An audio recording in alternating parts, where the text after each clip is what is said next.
Okay, so I want to thank Leon and the organizers for inviting me at this conference. So that's going to make 2 wonderful conferences in Israel about consciousness this year. And I hope that people who come from abroad will be encouraged to come back to Israel for the SSC.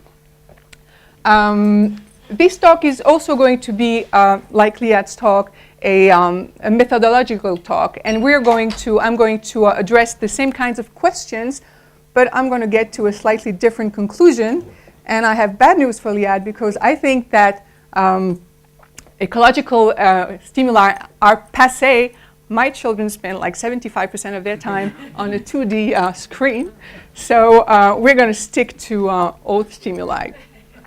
So before I start, I would like you to read this short paragraph, which is typical of most introductions on the study of unconscious processing. And basically, it states that the aim of comparing conscious and unconscious processing is to understand the functions of consciousness. But what is implied in this text is that in order to do that, it is only sufficient to demonstrate a significant effect of unconscious processing. So if we find, for instance, that I'm able to understand a word that I don't see consciously, then the conclusion is that I don't need conscious perception in order to read this word. And I think this is quite a jump for 2 reasons. The first reason is that, as Liad showed us, the effects of unconscious processing, and especially of high-level unconscious processing, are usually very small. Just to give a few examples, unconscious processing effects of less than 10 milliseconds are the rule. And nevertheless, the interpretation is very striking. Unconscious primes activate motor code through semantics. Mass primes can genuinely be semantically processed. A picture prime study, we see here a maximum of 8-9 milliseconds. Now, this problem is compounded by the fact that the standard paradigm that is typically used in order to demonstrate unconscious processing runs a high risk of underestimating conscious processing. I will first describe this paradigm, taking, for example, the seminal study by Stan Dehaan, and then explain why I think that it underestimates. Oh, sorry. I don't know what I did here. Just 1 second. I can take my glasses so I can see anything. Okay, thanks. Sorry. Okay. So most of you know this paradigm. It's you start with the main phase, which is the experimental phase, and in this phase, subjects see this typical sequence of events.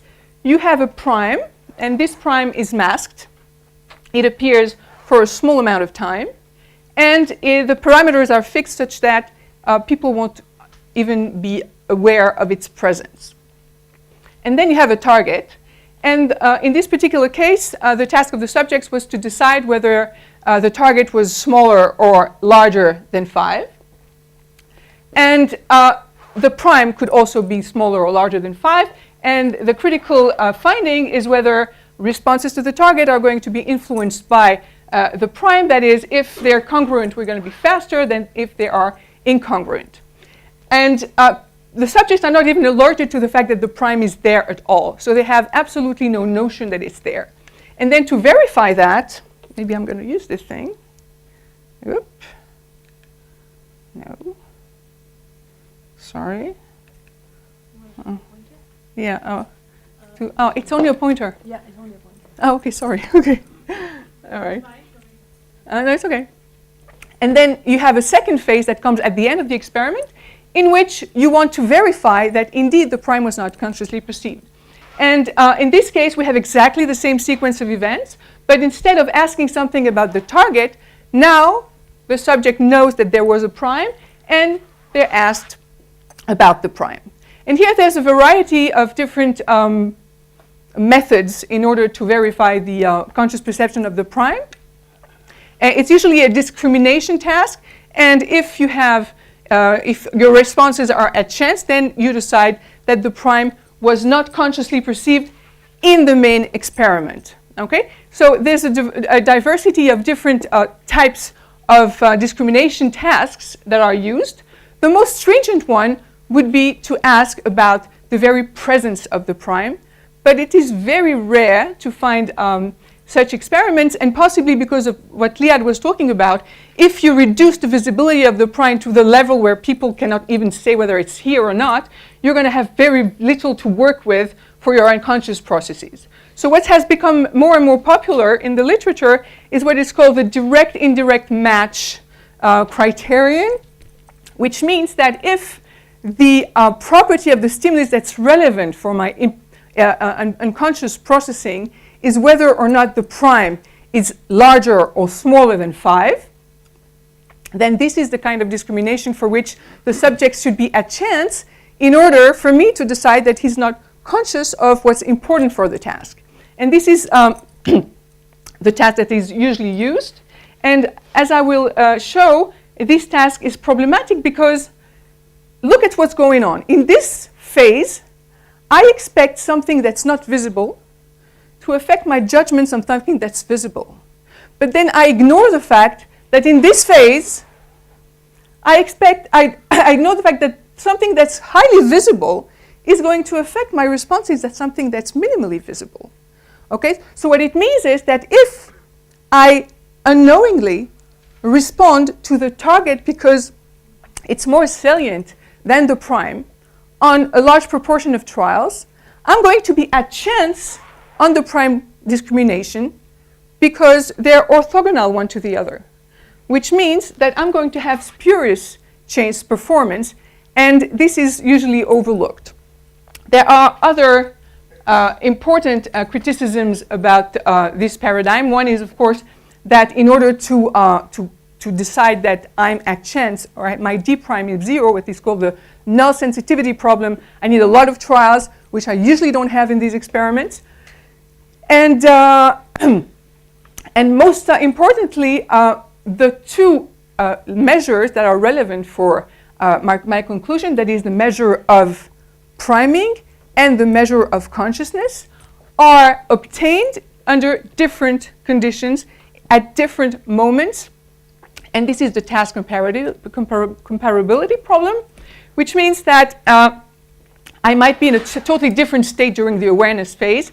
And Rauder and Pratt have shown convincing evidence that when people are faced with this kind of task, in which basically most of the time they see something really faint, they lose motivation in performing the task, which means that they're going to have more or less random responses to the prime, which is not at all the case here because they have a very clear task to perform, and so their alertness is much higher. So the first problem we have is that the standard subliminal prime paradigm is likely to underestimate conscious perception, which means that the small effects we see might come from just a few trials in which the subject was aware, and we cannot draw very strong conclusions from this.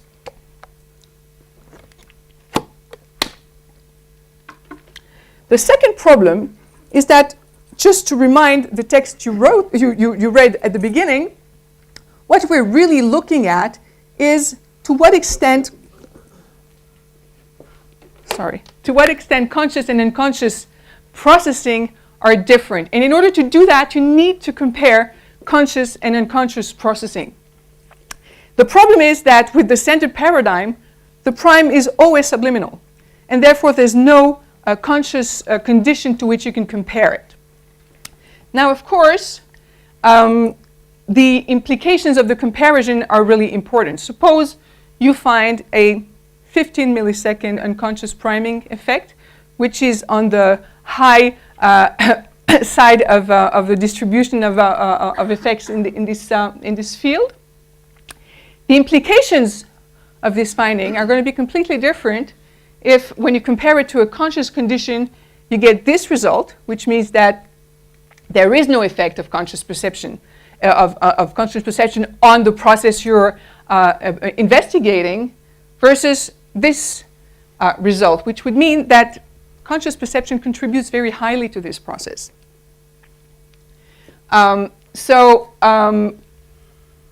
There have been a lot of research actually comparing subliminal and supraliminal priming. And here is an example of this. So in this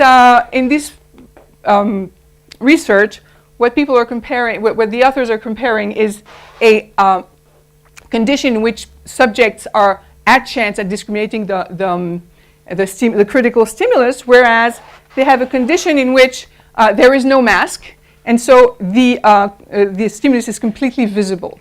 And what you can see is that we have a very, very small effect here, and we have a huge effect when people are conscious of the stimulus. And yet, the title of the paper is Prior Expectations, Modulus, Repetition, Suppression Without Perceptual Awareness. And we get effects of repetition probability regardless of prime awareness. So there is a tradition of very strong conclusions based on very small effects. And when you compare conscious to unconscious perception, you see that the difference is huge. But of course, it doesn't seem to be surprising here because the stimuli are very different. So a more interesting case, which I will present here, is the case where instead of showing graded differences between conscious and unconscious processing, you actually show a dissociation between conscious and unconscious processing. And this is an old study, a very early study by Greenwald, who studied unconscious priming, compared it to conscious priming. So the unconscious stimuli were again masked, whereas the conscious stimuli were unmasked.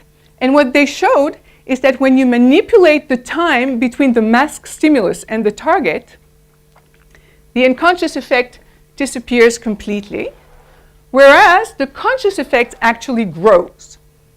Okay? So we have a dissociation here, but the problem is that we don't know where it comes from. What is important here? Consciousness per se. So consciousness with a conscious stimulus, my processing grows, and the effect on behavior is growing, whereas when I'm not conscious, the effect is going down. Or masking impairs the development of my processing of the stimulus, and this is why we get this dissociation. So without a comparison between conscious and unconscious processing with exactly the same stimuli, finding significant unconscious priming does not tell us much about the function of consciousness. So in recent years, a number of labs have been using a different paradigm, a modification of the standard paradigm, which we call the liminal prime paradigm, and which attempts to solve these problems. So in the liminal prime paradigm, we have a very similar sequence of events, except that on each trial, subjects first have to respond as fast as possible to the target, but then they have to rate the visibility of the prime on a scale from 0 to 4. Sorry, 0 to 3. This is a modification of the perceptual awareness scale by Overgaard, who uses a scale from 1 to 4, but our subjects found it more intuitive to rate absolute absence of visibility by 0 than by 1. And so 0 would mean I don't see anything. 1, I have a glimpse that something was happening on the screen, but I couldn't say anything about it. 2 is almost clear vision, and 3 is a clear vision of what the prime was. Now, what happens here is that we get 2 responses on each trial. Now, this paradigm has a number of advantages. The first advantage, of course, is that it allows comparing conscious and unconscious processing with exactly the same stimuli. And so if I look at 0, this would be my unconscious condition. And then if I look at ratings of 2 or 3, this would be my conscious condition. We usually drop the rating 1 because we have found it to be like the trash bag in which subjects use when they were inattentive or did not know what to do with the task in this particular trial. So we usually compare 0 to 2, 3 ratings. It compares conscious and unconscious processing in exactly the same trials and under the same attention condition, because basically both the prime and the target are going to be attended, and we have no task comparability problem. It also measures subjective experience at the lowest point, at 0. Now, you could speak about the criterion problem. Thank you. About the criterion problem, but several studies have shown that when you have several possible responses in order to express the fact that you're not sure what you saw, 0 visibility corresponds to chance performance on discrimination. So we're quite confident that 0 is the true 0. And in addition, it is not so much important in this kind of setting as it is in subliminal prime paradigm, because what we're interested in is the difference between conscious and unconscious. So basically, something that will show no difference will be independent of consciousness, and something that will show a huge difference will be dependent of consciousness, even if at 0 I do have a small effect. The other notable advantage is that it actually maximizes our chances to find effect, which is what was worrying Liad, because we don't need like savagely subliminal primes, because we do not need d prime equals to 0. So we can have like stronger stimuli, and these stimuli benefit from attention because people have to report on them. Okay? So we have ran in the past several studies in order to validate the paradigm. And this validation is just to show that it is sensitive enough to give the whole scale of different phenomena. So you could have instances of processing that do not depend on consciousness at all, and processes that are completely contingent on them. So here we have an example of attentional capture, which quite obviously does not depend on conscious perception. And another example of updating of an object information in working memory that seems to be completely contingent on contingent capture, on conscious perception. So the objective of the data I'm going to show you here, are the following. We tried to re-examine old questions about semantic priming. The first question that we are asking is, to what extent semantic priming actually depends on conscious perception? So as we saw before, there have been demonstrations of very small unconscious semantic priming effects. And the question is, how do we interpret these effects?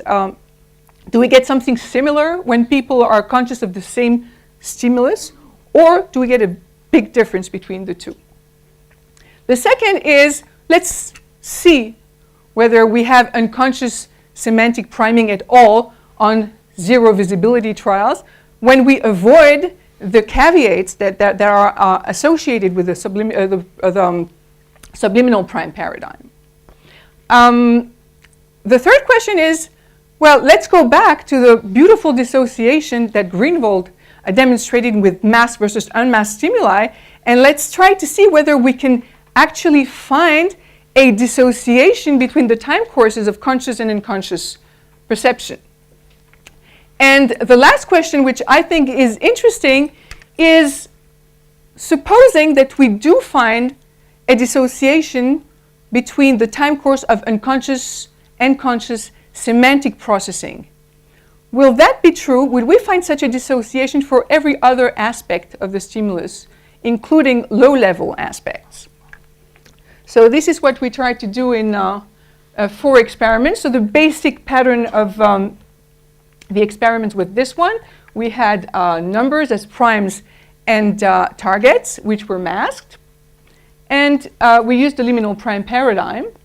And we did this in 4 experiments. The task was always whether the target is smaller or larger than 5.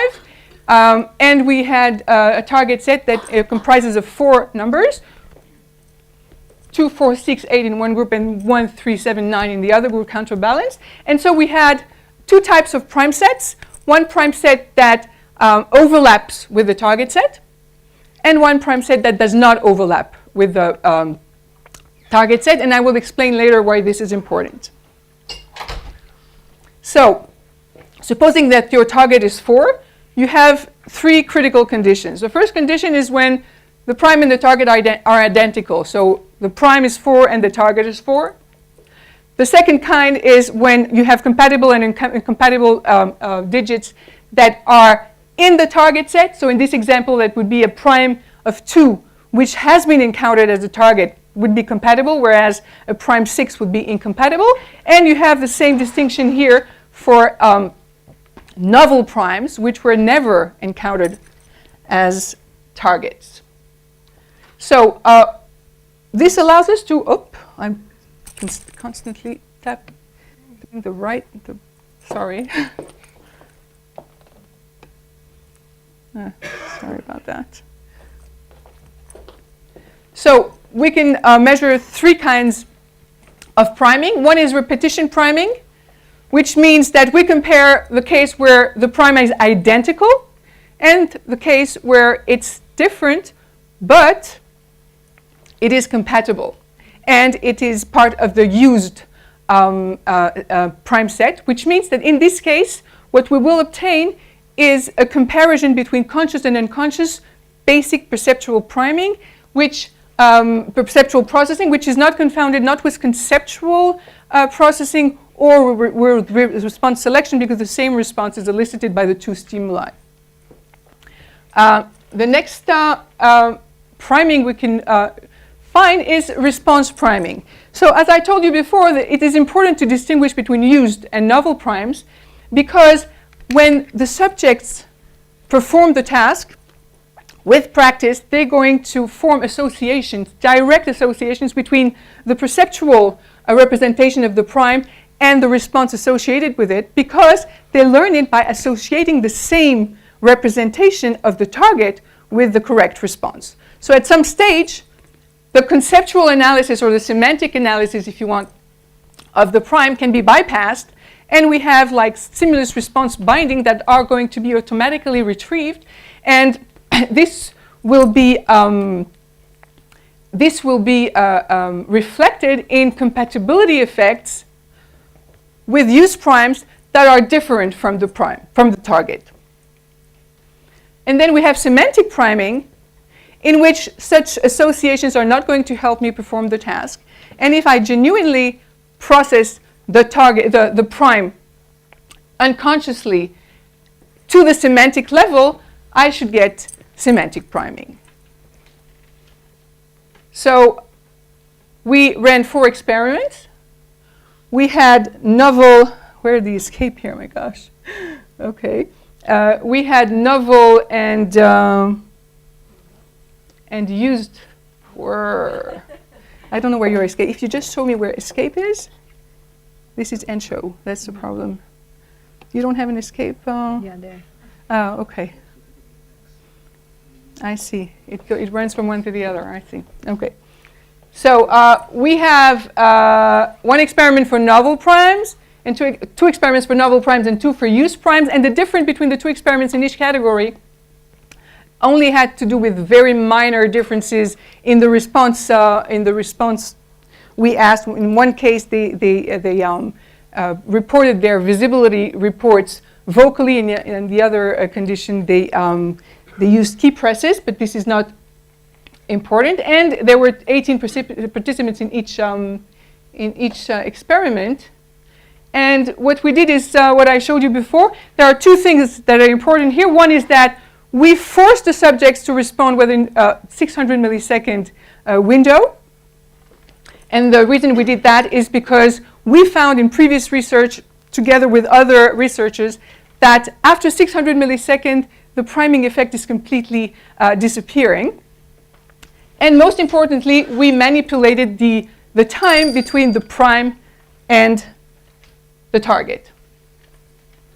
So this is an example of an early study by Stan, in which indeed what you see is that if you look at the distribution of trials, after 600 milliseconds, the priming effect is completely gone. So in order to maximize our ability to find priming, we reduced the responses to 600 milliseconds. Okay, so these are the visibility ratings. What you can see here, this is 0, 1, 2, 3.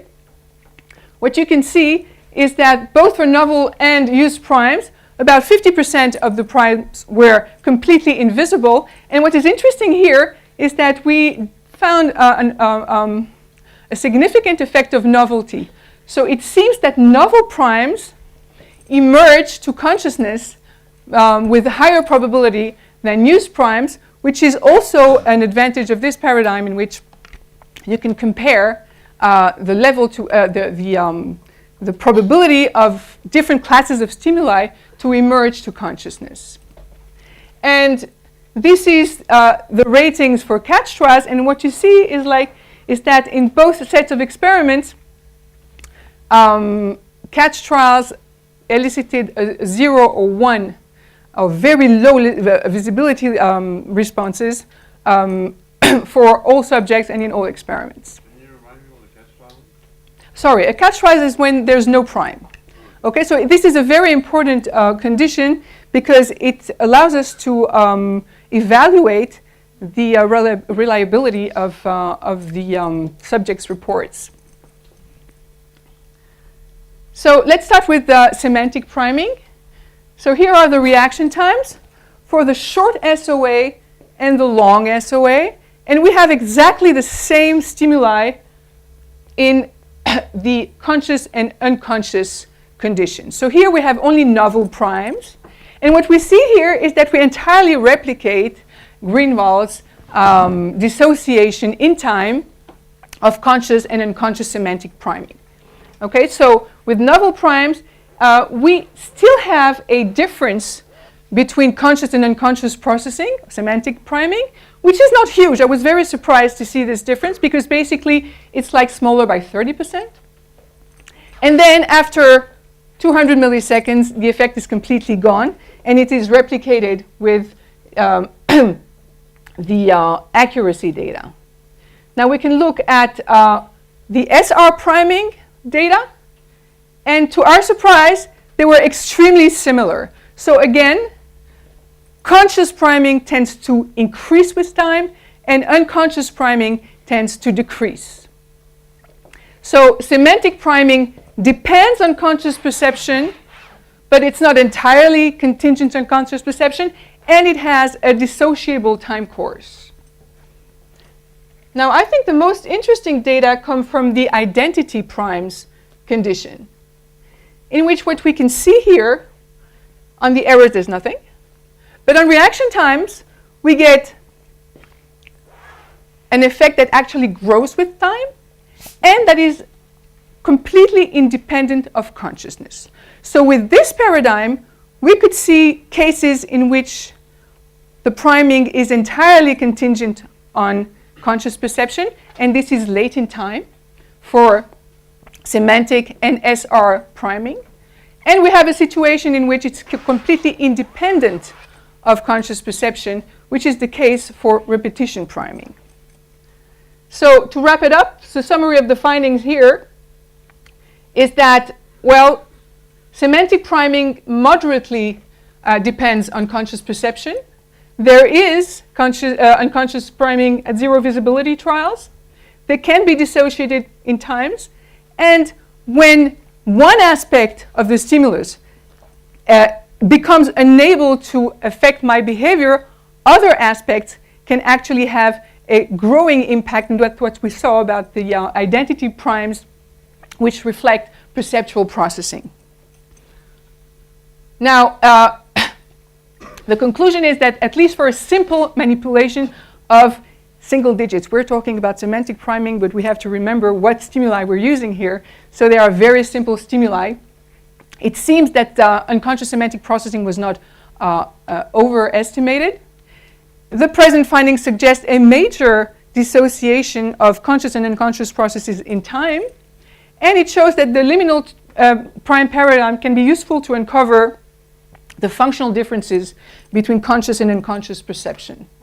Before I conclude, I would like to point out important limitations of this research. The first is that, again, we have used very, very basic stimuli for which we have what Kundo would call an action trigger.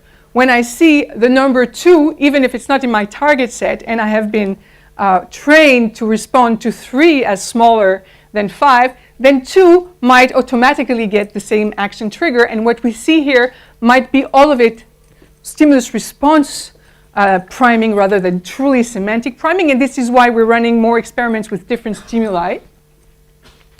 Another important point here is that we have contrasted the identity priming and the semantic priming on the idea that identity priming reveals low-level processing and semantic priming reveals higher processing. But there's another difference, and the difference is that one is based on response selection.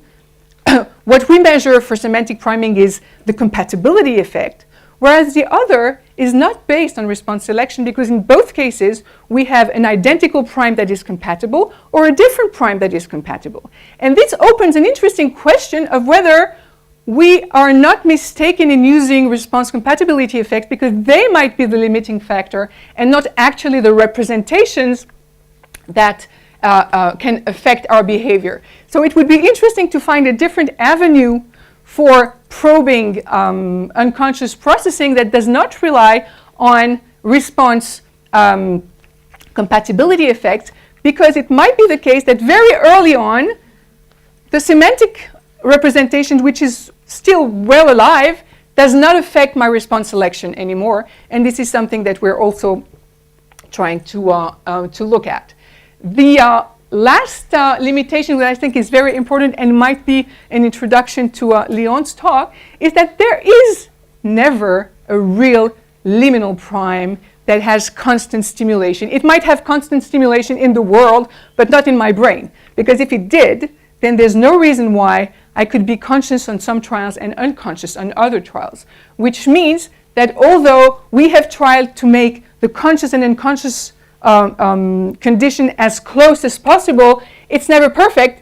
And for proof, we're sometimes aware and sometimes unaware. But considering that there might not be any possibility to resolve this problem, I want to go back to Lucia's beautiful paper on the prerequisites and consequences of attention, of consciousness. Something will have to change in the prerequisites of consciousness for me to become conscious of the liminal price on some trials. But if we consider that there might not be anything in the middle, and our consciousness is simply the passage from prerequisites to consequences, then the liminal prime paradigm and the contrast that we try to establish between conscious and unconscious primes might be our best option. There is no such thing as a liminal prime that has absolutely constant external and internal representations to work with. I want to thank the funding agencies and mainly Mayan Avnon, who is here and who did most of the work.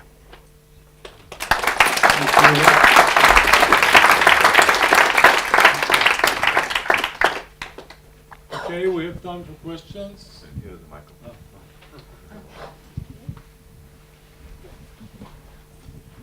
Thank you. That was beautiful, especially the condition about the identity and the idea that we might be misguided in looking into response contingencies. I wanted to raise three very small points about the liminal approach. So could it be that the results you're getting in the subliminal trials actually reflect some kind of effects that stem from the conscious exposure in other trials? Because we know, for example, in some of our experiments, subjects could perform a task on unconsciously perceived primes after they were exposed to them consciously, but Absolutely. if not, they wouldn't not. So in a sense, it might have been that there is no unconscious processing of these primes, but just because you learn to do it consciously, you are able to kind of take them to perform the task also unconsciously in the trials where you haven't seen. Well, I think there are two different questions here. The first is whether our prior experience with a stimulus is going to influence not only our conscious perception but our unconscious perception, and that's definitely a possibility. Okay. The other question is whether what you're speaking about learning, but this is why we're separating use primes from novel primes. So if I have never been exposed to the prime as a target, so I have not learned to respond to it, But you were exposed to it as a prime. right. So Damien in you can 2001 showed that exposure did not do the effect. Okay, so what they did is that they had a condition in which you were exposed to the stimulus but did not associate it with a response, and you got no priming at all. So we have different findings that I'll be happy to share with Okay, you. And just two follow-up questions. One is, could it be that you still don't have the same task? So you don't solve the problem of task differences because the task that you perform on the target has a correct answer while the task you perform on the prime does not. So you might still want to devote more attention to the target as opposed to the prime when you are performing the task online, the two tasks. And subsequently for the prime task, how do we know that subjects can we validate their responses? So you have the catch trials, but they only protect us from underestimation in the sense that when I don't see anything, I don't say that I see something. Mm-hmm. But it doesn't protect us from overestimation. When I do see something, I still say that I haven't seen it due to some criterion issues. So Okay, so that's why the important point in this paradigm is simply the slope of our findings. And this, resolve the problem's absolute invisibility, which I don't think is solvable. Okay, because I have a special interest in subjective consciousness. I don't think that chance discrimination or above chance discrimination tells us something about conscious perception. I'll just give an example. Suppose that you're looking at forced choice responses to the location of a stimulus. If I'm above chance, it might be because I saw something, or it might be because I'm aware of my eye movement, okay, to this stimulus. I might not have any experience at all, but some feedback from my physiological responses to the prime is going to inform me. So basically, objective performance can be informed by anything, not only my perception of the stimulus. And therefore, I don't think this is the paradigm of choice. Although, I mean, from my own reading of the literature, it covers about 70%, or 80% of the research done up to now. So what we're trying to push for is to change the paradigm to something that's closer to our conscious experience, and something that also asks the right question. The question is, what is the role, what is the function of conscious perception, not whether we can have a 8 millisecond effect for unconscious processing. No question? Yeah. I was a bit surprised by the finding that for the novel primes, the visibility rated from 0 to 3 was actually higher than for the other ones, because for the other ones, for the non-novel primes, you expect some learning to occur, between stimulus and response. So that would automatically make them, well, at least in my mind, more salient. But the finding was the other way around. So how would you explain that? One possibility is that something that's novel has special strength, which would be the nice and sexy possibility. The less sexy possibility would be that you are maybe more reluctant to say that you saw the prime because you have the target that competes with it. So sometimes when you think you saw the prime, you might say, well, maybe I didn't see it, and then it will go in the one category. I'm not sure I saw it because it might be the target or it might be the prime. So this is specific to this kind of design, and so I would not make too much of it.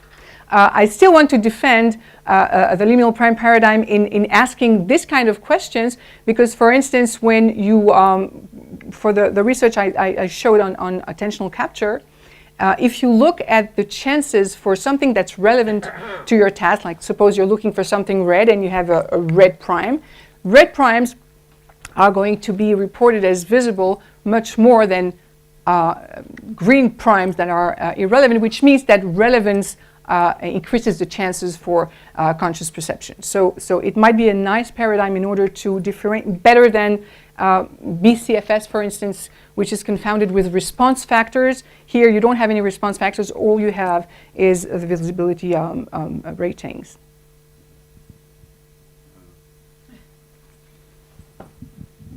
Thank you. It was a very beautiful layout of all the difficulties, and I completely agree with you that the new design is superior, and also that we care more about subjective perception, and this is what it is about. I still see a few problems. One is you still have the prime and the target. Could you get rid of the target, basically? Because otherwise, you just mentioned, for instance, maybe the repetition trials, perhaps you underestimate their visibility because the subjects cannot discriminate what comes from the prime, comes from the target. So in our work, we tended to get rid of the target whatsoever, ask a subjective question on every trial, like you do, but also have a forced choice task on the prime, the hidden object, and see how far you can go with processing in a direct task where you ask direct processing of the prime itself. What do you think of that? So basically, what you hold to be your measure of unconscious processing would be forced choice performance. How far can you go with forced choice, or how far can you go with activation also in the brain of a certain representation? I think that forced choice is really an ambiguous measure. On the one hand, it is not perfect as a measure of conscious perception. On the other hand, it's not perfect as a measure of unconscious perception because I haven't seen real dissociations between subjective perception and forced choice performance, except for simple dissociations. So what I would need to see is a double dissociation between subjective perception and forced choice performance, which I'm not sure is around, because what we usually find is that they go hand in hand. So you might have above chance performance when you're at zero visibility, but this might simply mean that it's a more stringent measure for conscious processing or for other processes that are not conscious, but not necessarily for unconscious processing.